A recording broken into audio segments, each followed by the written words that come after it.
Hello, my beautiful souls. Welcome back to another empowering episode of Energize Your Passion. I'm your host, Sunshine, and today we're tackling a topic that hits close to home for so many of us: dating burnout. You know the feeling, the endless swiping, the awkward first dates, and the creeping sense of exhaustion that makes you wonder, is this even worth it? If you've ever wanted to just throw your phone out the window and yell, "I'm done dating," then this episode is for you. I'm going to be transparent right now and go on the record to say I hit dating burnout 2 years ago. And to be honest, it's going to take a lot to pull me back into the game. But don't worry, I'm not here to convince you to keep going at the same frantic pace. In fact, we're going to explore alternatives to the traditional dating grind, ways to recharge your emotional batteries, and even some heartwarming stories from listeners who found unexpected joy outside the usual dating apps and setups. By the end of this episode, you'll have the tools and inspiration to redefine your approach to love and connection. So grab your cup of tea, coffee, or whatever you need to get cozy. Settle in and let's dive deep into dating burnout and what to do instead. Segment 1: Understanding Dating Burnout. Let's start by naming the elephant in the room: dating burnout. What is it, and why does it feel so overwhelming? For many of us, modern dating has turned into a part-time job. Between juggling apps, crafting clever messages, and showing up for dates that might or might not be worth our time, it's no wonder so many people are feeling emotionally and mentally spent. But why does it feel like this? Let's unpack it. One of the biggest challenges is that dating often feels like it's rooted in performance. Yep, I said it. Think about it. When you're swiping through profiles, what's your first instinct? You're not just looking for someone to connect with. You're marketing yourself, hoping to stand out in an endless sea of options. It's no surprise that this leads to feelings of insecurity, frustration, and yes, burnout. Here's a story from one of our listeners, Claire. She wrote, "Sunshine, I've been on over 30 first dates in the last 6 months. At first, it was exciting, but now I dread opening my apps. It feels like a chore, and I'm starting to question if there's something wrong with me for not enjoying it anymore." First, let's pause and acknowledge Claire's courage in sharing her story. Claire, if you're listening, know that your feelings are valid. What you're experiencing isn't unusual. It's a sign that the approach might be taking more out of you than it's giving back. Claire's experience highlights something important. Dating burnout isn't about you being bad at dating or unworthy of love. It's about how much emotional labor goes into the process.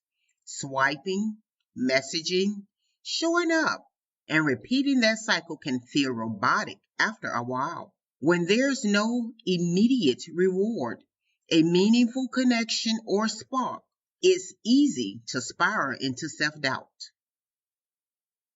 Michael, another listener, put it perfectly when he said, "I got to the point where every date felt like an interview. I wasn't connecting with anyone because I was too busy evaluating them. It's exhausting." Michael, you're not so alone. For so many of us, dating today is less about enjoying the moment and more about checking boxes. We're asking questions like, are they compatible with me?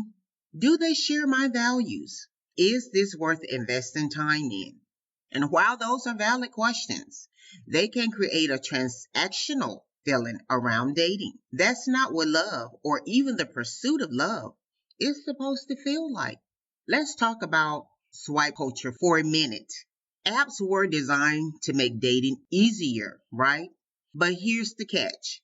When you have endless options, it can create the illusion that there's always someone better, just a swipe away. And that, my friends, can make us hypercritical, less patient, and less present in the moment. Think about it. How many times have you swiped left on someone just because they didn't meet one tiny expectation? Or worse, how many times have you worried about someone swiping left on you for the same reason? This constant evaluation is exhausting. And it often leaves us feeling more disconnected than ever. Dating burnout can sneak up on you. You might start by feeling a little tired of the apps, but over time it can escalate into a deeper emotional exhaustion. Here are 3 signs to watch out for. Number 1, emotional exhaustion. If the thought of opening your dating app feels like a task you'd rather avoid, you might be burned out. Dating should be exciting, not something you dread. Number 2, loss of enthusiasm. When the ideal of meeting someone new no longer excites you, that's a big red flag. Burnout takes the joy out of what should be an adventure. Number 3, self-doubt. If you're questioning your worth or feeling like you're the problem, it's time to step back and reframe the situation. I want to address a common misconception here. Feeling burned out doesn't mean you're too picky. A lot of people confuse the two. Yes, it's important to have standards, but burnout is about the process, not the outcome.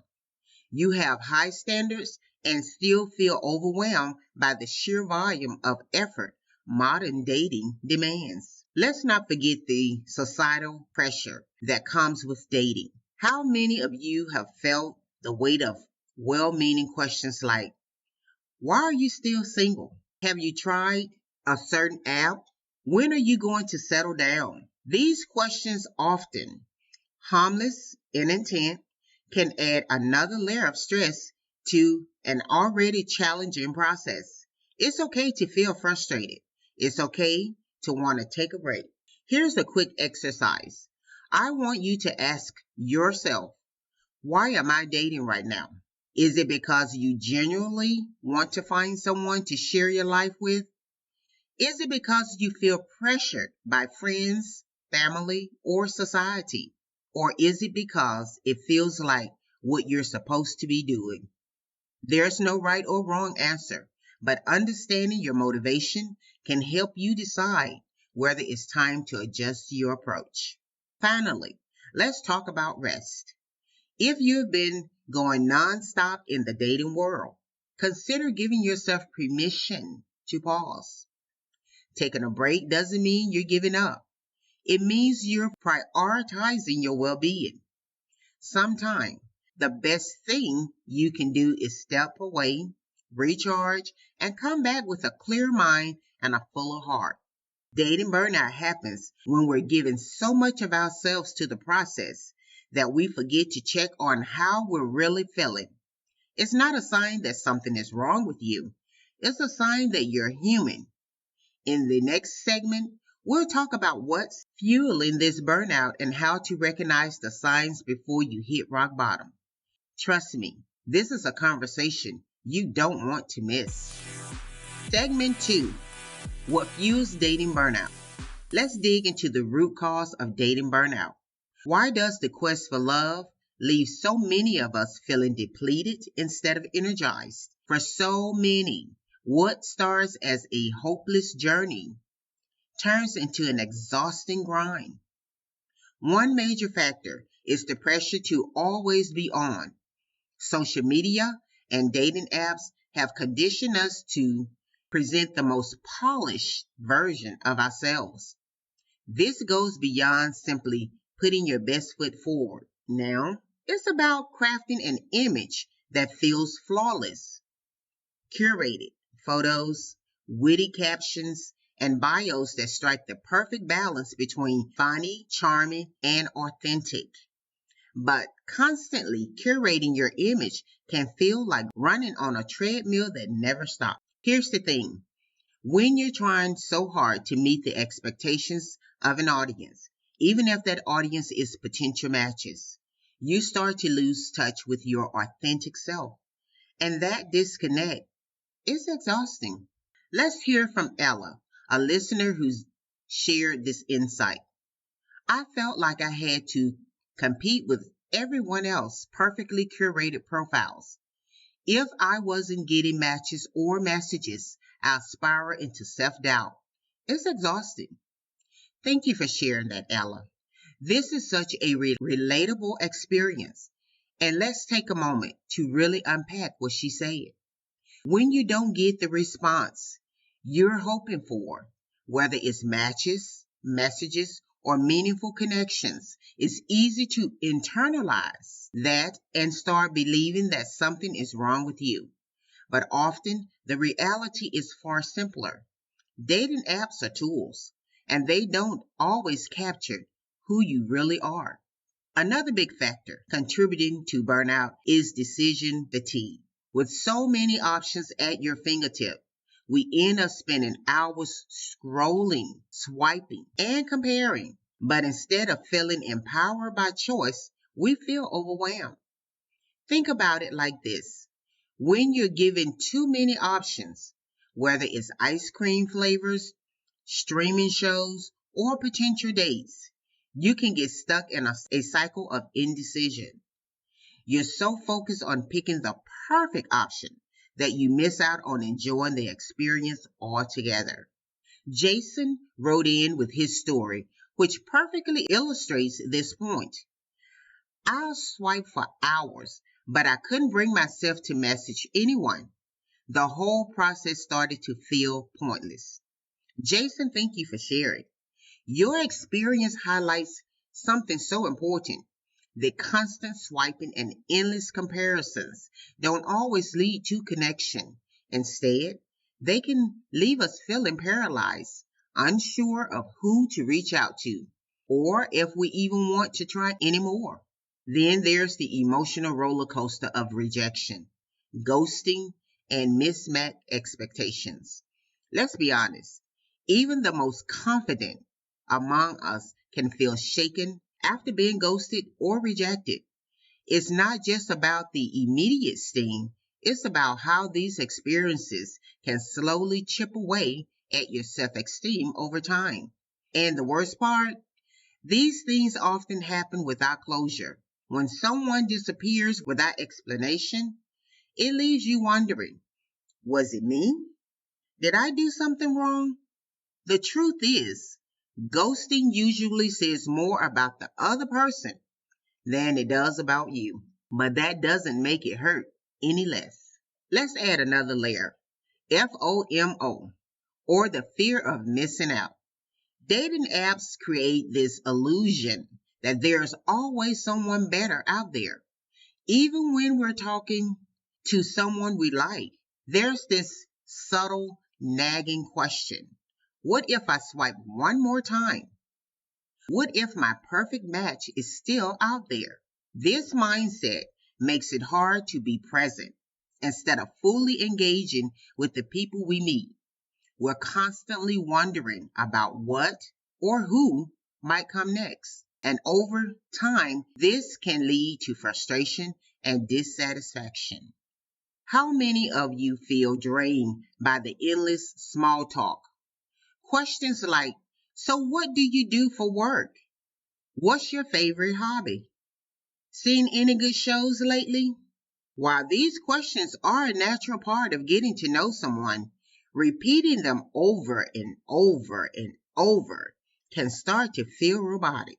It's like you're stuck in a loop, having the same conversation with different people, but never really going deeper. And when those connections don't go anywhere, it's hard not to feel like all this effort was wasted. I want to go back to something Ella mentioned earlier about competition. Social media and dating apps don't just encourage us to present our best selves, they also invite constant comparison. You see other people's success stories, their seemingly perfect relationships, and it's easy to wonder, why not me? But here's the thing, comparison is a thief. It steals your joy, your confidence, and your focus. Instead of celebrating your own journey, you're measuring it against someone else's highlight reel. And let me tell you, that's the fast track to burnout. You might be wondering, why does dating burnout feel so much more intense now than it used to? Well, let's consider how much the landscape has changed. In the past, dating was often a slower, more organic process. You meet people through friends, at work, or in your community. There wasn't this constant flood of new options, and there wasn't the same pressure to market yourself. Now, dating has become more transactional. Apps are designed to keep us engaged, swiping, scrolling, and searching for hours. But the truth is, these platforms aren't always designed to help you find love. They're designed to keep you coming back. If any of this resonates with you, I want you to hear this loud and clear. It's okay to feel burned out. It doesn't mean you're failing.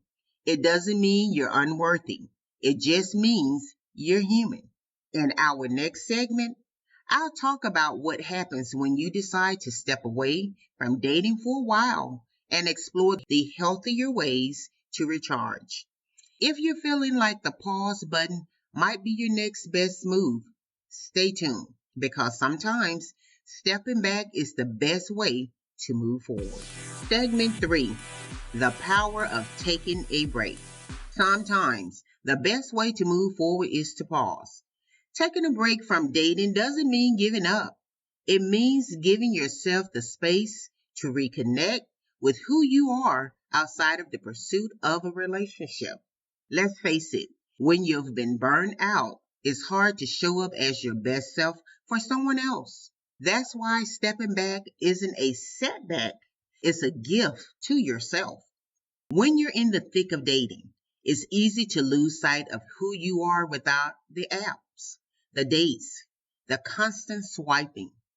Taking a break gives you the chance to reclaim your time and energy.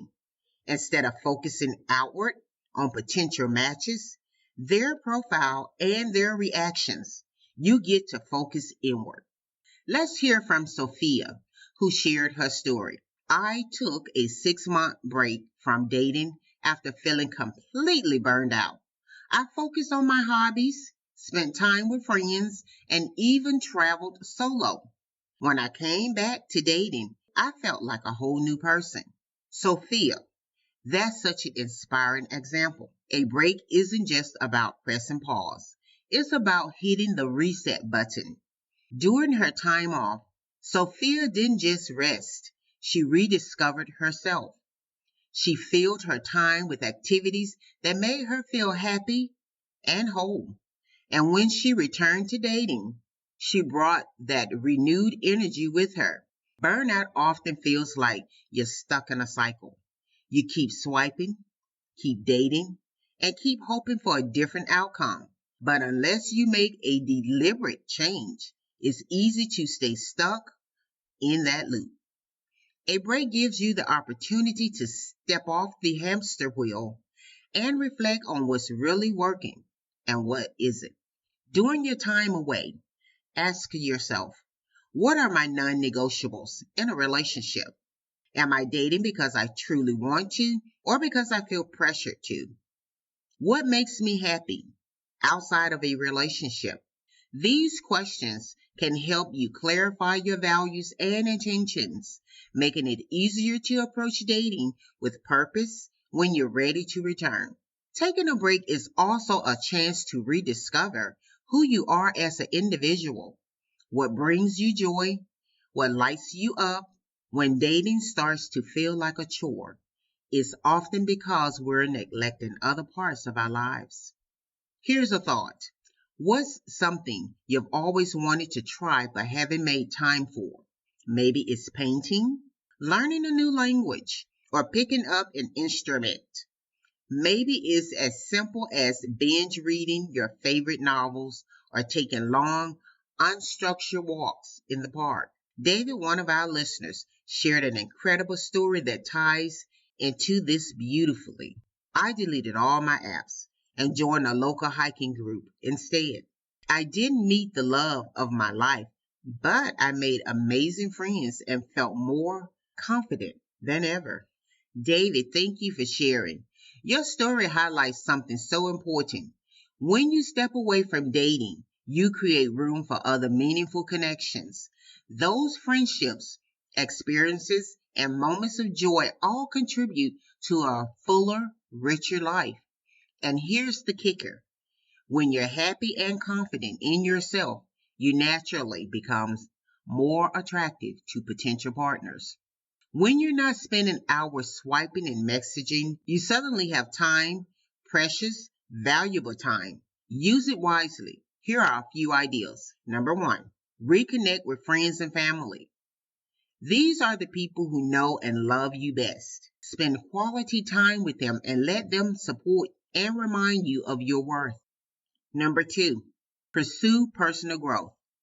Take a class, read books, or work on a skill you've been meaning to develop.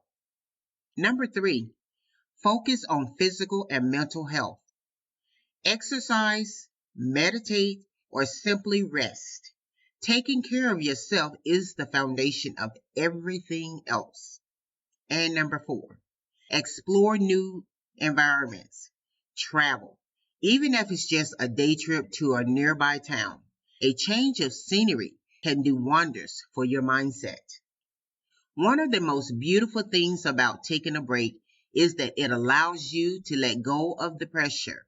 When you're not actively dating, you're free to simply be. You're not worried about whether someone likes your profile or whether the date went well. You're not overanalyzing texts or waiting for someone to call. Instead, you're living your life on your own terms. And in that freedom, you might find that you start to feel lighter, happier, and more in tune with yourself. Dating can be draining, but taking a break can be energizing. It's like plugging your phone into the charger when it's running low.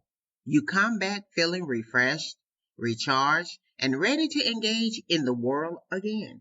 Now, some of you might be thinking, but what if I miss out on meeting someone amazing while I'm taking a break? And that's a valid concern. But here's the truth. The right person will show up at the right time. And when you're rested, confident, and happy, you're in a much better place to recognize and welcome them into your life. By the time you return to dating, you're likely to find that your mindset has shifted. Instead of approaching dates with a sense of dread or obligation, you're able to see them as opportunities to connect, learn, and have fun. Stepping away from the dating grind doesn't have to be permanent, but when you return, you'll likely feel more grounded and intentional. You'll have a better sense of who you are, what you want, and how to navigate the process in a way that feels authentic to you. In the next segment, we'll explore creative alternatives to traditional dating that can make the process feel fun and exciting again. So if you're looking for fresh ideas to shake things up, stay tuned. Segment 4, Alternatives to the Dating Grind. So, what are the alternatives to swiping until your thumb goes numb?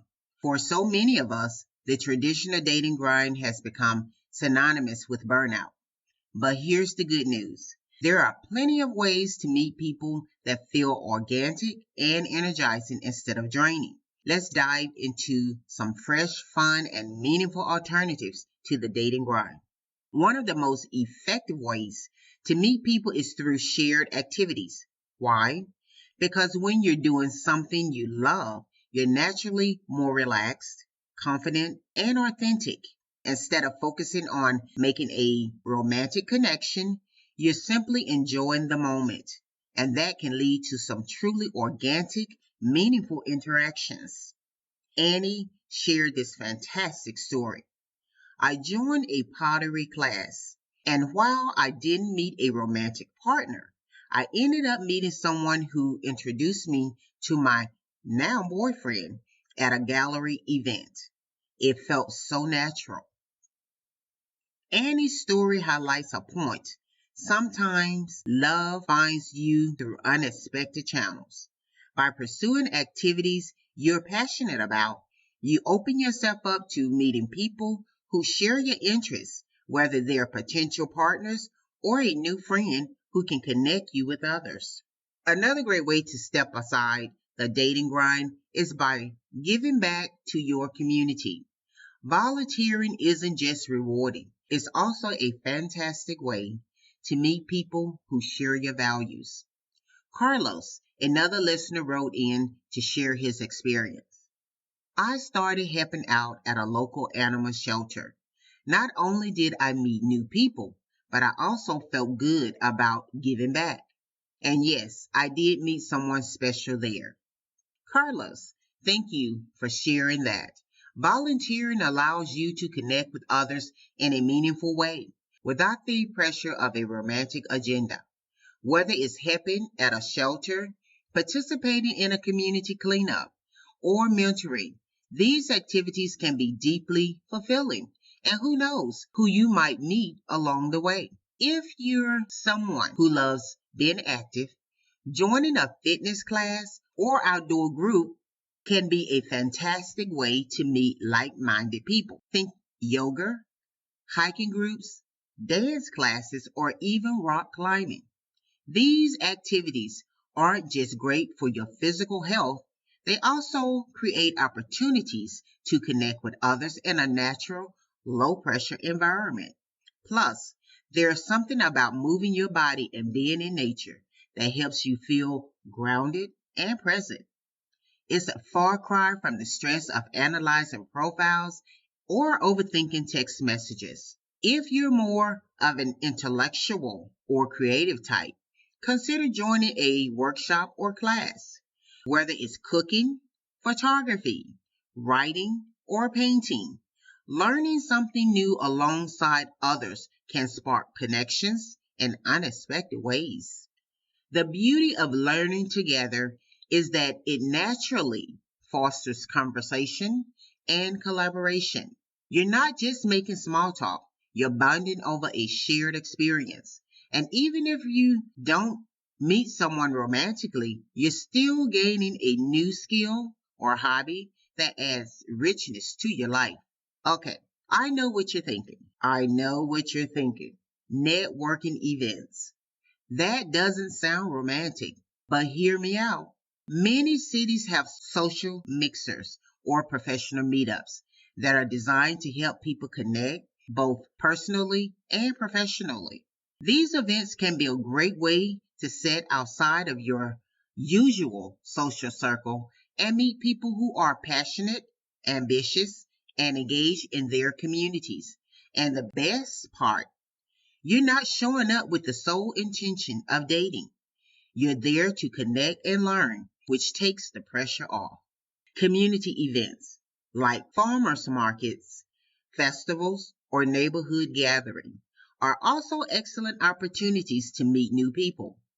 These settings are often relaxed and fun, making it easier to strike up conversations and form connections.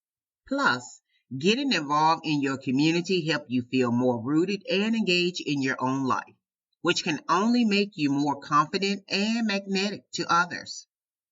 For those of you who love to travel like I do, consider joining a group tour or participating in travel experiences that cater to singles or like-minded adventurers. Traveling with a group can create an instant sense of camaraderie, and it's a great way to meet people who share your love of exploration. Even if you don't meet your soulmate on the trip, you'll still come away with incredible memories and new friends. And who knows, one of those friends might introduce you to someone amazing down the line. The key to all of these alternatives is this. Shift your focus from finding love to living your life. When you're doing things that genuinely bring you joy, you naturally become more magnetic to others. Why? Because you're happy, fulfilled, and authentically yourself. Instead of approaching every interaction with the question, could this person be the one?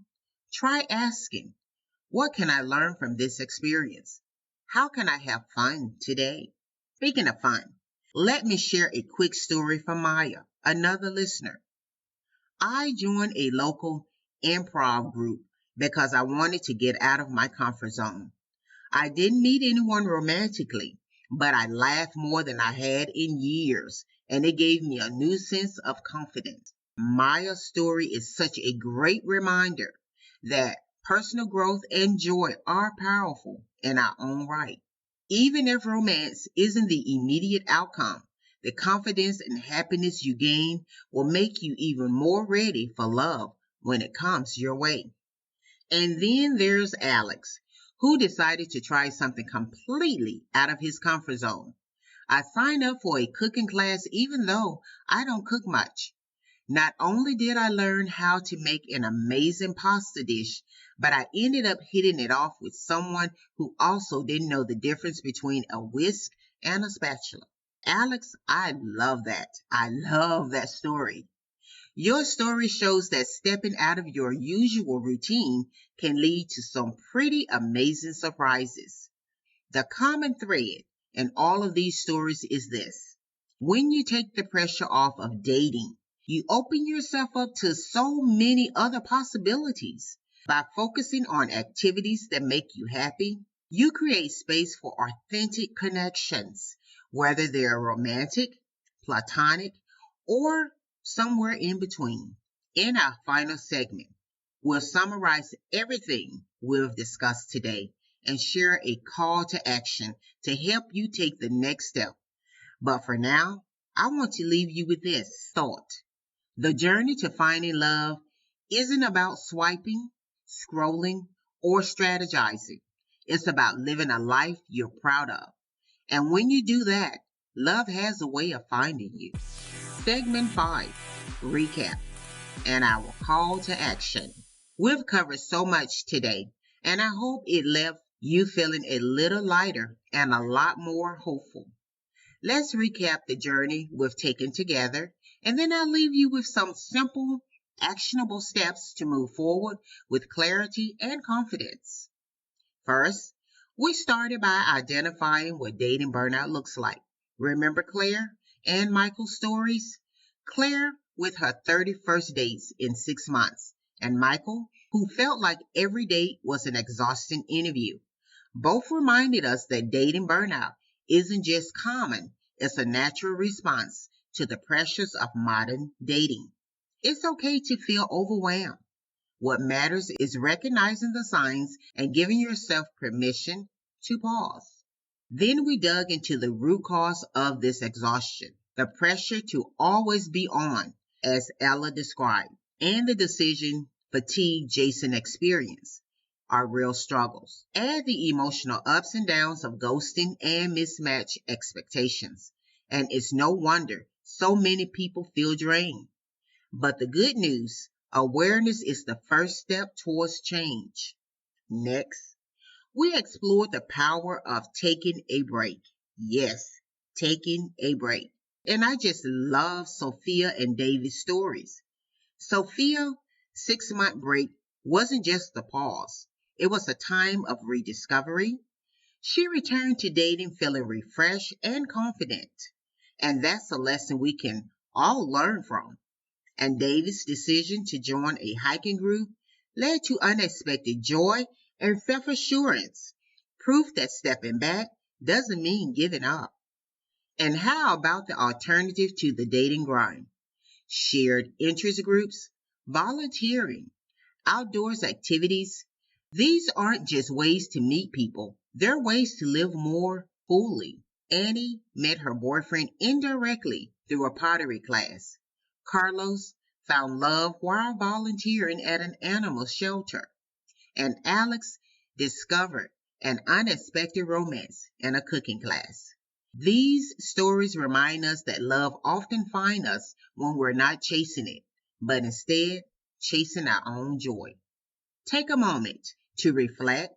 Are you ready to step back and recharge like Sophia?